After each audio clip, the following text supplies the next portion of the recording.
9 सितंबर 1980 की अंधेरी रात एक super size cargo ship Pacific ocean में लहरों से लड़ रही थी। टाइटैनिक से भी बड़ी और 16 फ्लोर्स जितनी ऊंची इस शिप को अगर स्टील का किला कहा जाए तो गलत नहीं होगा, लेकिन सिर्फ चंद घंटों के बाद इसका कोई नामो निशान नहीं रहा। ना कोई रेडियो सिग्नल आया, ना समंदर में कोई तैरता हुआ मलबा मिला। लाखों टन वजनी शिप बिना किसी निशान के अचानक कैसे गायब हो गई। अथॉरिटीज की जानिब से 20 सालों तक दुनिया को सिर्फ एक ही बात बताई गई कि बस शिप डूब गई है, लेकिन जब क्रू में मौजूद एक शख्स के बाप ने सच्चाई का पता लगाना शुरू किया तो जो कुछ समंदर के नीचे छुपा था उसने सबकी आंखें खोल कर रख दी। 9 सितंबर 1980 की शाम पैसिफिक ओशन की गहरी लहरों को चीरता हुआ एक बेपनाह बड़ा कार्गो शिप MV डर्बिशर जापान की तरफ रवाना था, लेकिन उसी वक्त ईस्ट की तरफ से एक और मेहमान उसकी तरफ बढ़ रहा था, टाइफून ऑर्किड। एक तूफान जो हर घंटे के साथ और भी ज्यादा खतरनाक होता जा रहा था। MV डर्बिशर पिछले 8 हफ्तों से मुसलसल सफर कर रही थी। कनाडा की आयरन माइन से 1,50,000 टन लोहा उठाने के बाद अटलांटिक ओशन को पार किया, अफ्रीका के सदर्न किनारे से गुजरी और इंडियन ओशन की लहरों को छांटती हुई अब आखिरी मंजिल के करीब थी। शिप पर 42 तजर्बाकार लोग, जिसमें इंजीनियर्स, हेल्पर्स और एक्सपर्ट्स शामिल थे, अब बस अपने सफर के आखिरी चंद घंटे गिन रहे थे। लेकिन शायद किस्मत को कुछ और ही मंजूर था। शिप के कैप्टन जाफरी अंडरहिल, जिनको 20 साल का एक्सपीरियंस था, वो इस मिशन के जिम्मेदार थे। उनकी बीवी भी इंग्लैंड से जापान आ चुकी थी, लेकिन उनका मिलना अब सिर्फ एक ख्वाब बनकर रह जाएगा। कई दिनों से कैप्टन अंडरहिल वेदर रिपोर्ट्स पर भरोसा कर रहे थे।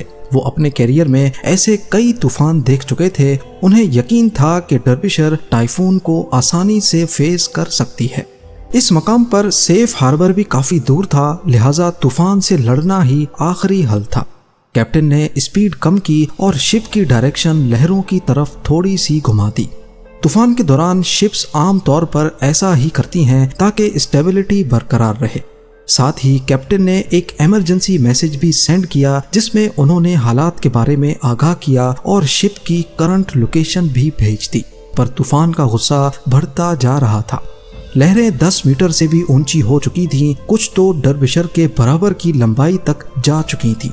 1000 फीट लंबाई के साथ डर्बिशर टाइटैनिक से भी लंबी और चौड़ी थी और इसकी ऊंचाई 16 स्टोरी बिल्डिंग जितनी। ये कोई आम शिप नहीं, एक state of the art steel का किला था और इसको बनाया ही दुनिया के सबसे खौफनाक समंदर से टकराने के लिए था। और इसीलिए ही कैप्टन के लिए टाइफून ऑर्किड एक मामूल का हिस्सा लग रहा था। लेकिन समंदर की अंधेरी गहराइयों में कुछ ऐसा होने जा रहा था जो किसी ने कभी सोचा भी नहीं था। उसी रात 2 और बहरी जहाज भी इस टाइफून का मुकाबला कर रहे थे, लेकिन अगली सुबह वो दोनों जहाज तो सही सलामत पोर्ट तक पहुंच गए, लेकिन MV डर्बिशर का कोई अता पता ना चल सका। ये स्टील का किला अचानक कहीं गायब हो गया बिना किसी निशान के। आने वाले 20 सालों तक दुनिया को ये समझ ही नहीं आया कि आखिर उस रात क्या हुआ था।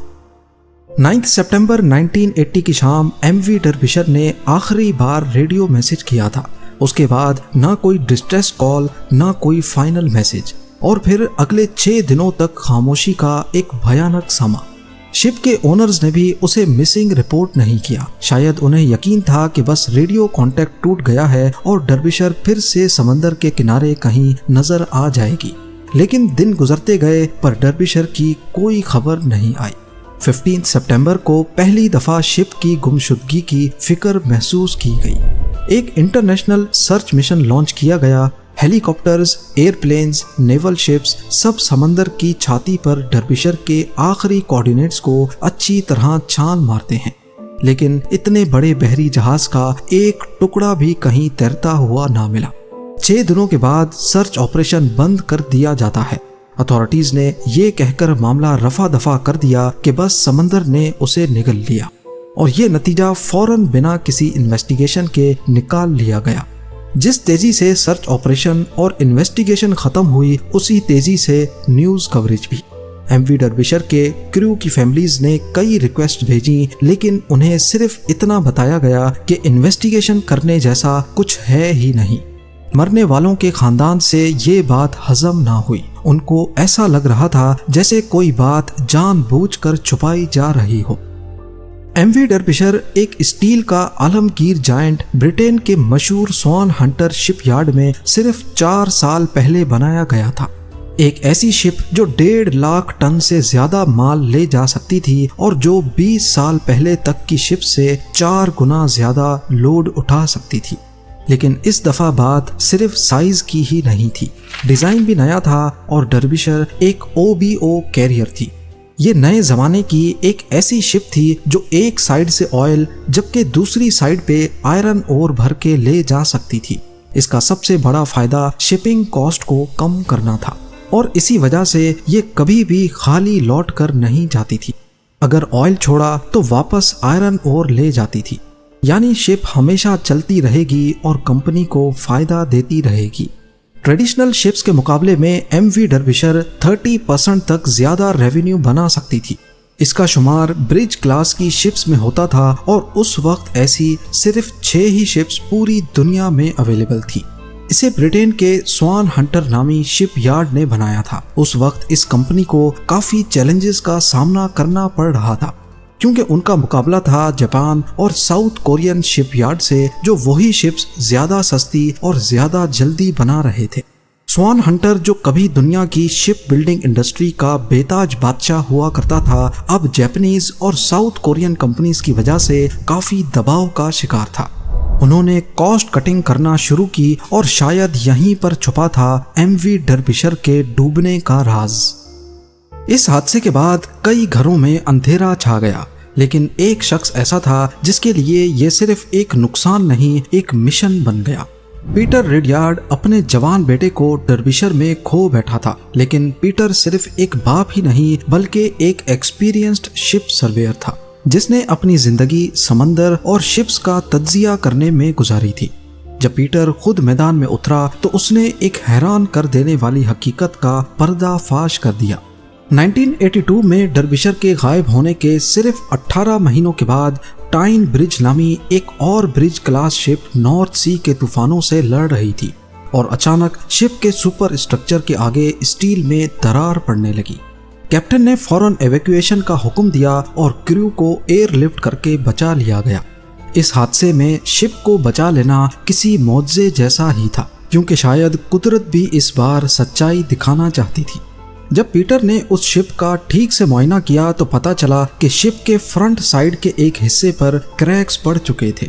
मजीद कुछ डॉक्यूमेंट्स पढ़ने के बाद उनको मालूम पड़ा कि सिर्फ यही नहीं बल्कि हर ब्रिज क्लास शिप में क्रैक्स डेवलप हो चुके हैं और ये क्रैक्स सिर्फ एक ही जगह पर पड़ रहे हैं। और फिर ये शिप्स चुपके से रिपेयर के लिए पोर्ट्स में बुलाई जा रही थी। सिर्फ इतना ही नहीं, पीटर ने एक और हैरत अंगेज चीज ढूंढ निकाली। ये शिप्स ओरिजिनल डिजाइन प्लान्स के मुताबिक नहीं बनाई गई थी। कुछ हिस्से ऐसे थे जिन्हें जल्दबाजी में ओरिजिनल डिजाइन से हटकर बनाया गया था। पीटर के हाथ अब एक ऐसा सबूत लग चुका था जो शायद एमवी डर्बिशर की इन्वेस्टिगेशन को दोबारा खोल सके। पीटर ने ये सारे सबूत इकट्ठे किए और डिपार्टमेंट ऑफ ट्रांसपोर्टेशन को भेज दिए, लेकिन उन्होंने कोई एक्शन लेने के बजाय सिर्फ इतना कहा कि डर्बिशर के डूबने की प्रॉपर इन्वेस्टिगेशन अब हो चुकी है और नई इंक्वायरी का कोई प्लान नहीं है। अथॉरिटीज ने कान बंद कर दिए, लेकिन मरने वालों की फैमिलीज ने जुबान खोल ली। 1984 में उन्होंने डर्बिशर फैमिली एसोसिएशन बना ली, जिसका सिर्फ एक ही मकसद था कि सच से पर्दा उठा कर रहेंगे। नवंबर 1986 में एक और ब्रिज क्लास शिप जिसका नाम कोलून ब्रिज था, आयरलैंड के कोस्ट के पास समंदर में ही क्रैक्स पड़ने की वजह से ग्राउंड हो गई। अटलांटिक के रफ समंदर से गुजरते वक्त उसका हल, जो पहले ही कमजोर हो चुका था, समंदर के झटकों का सामना नहीं कर सका।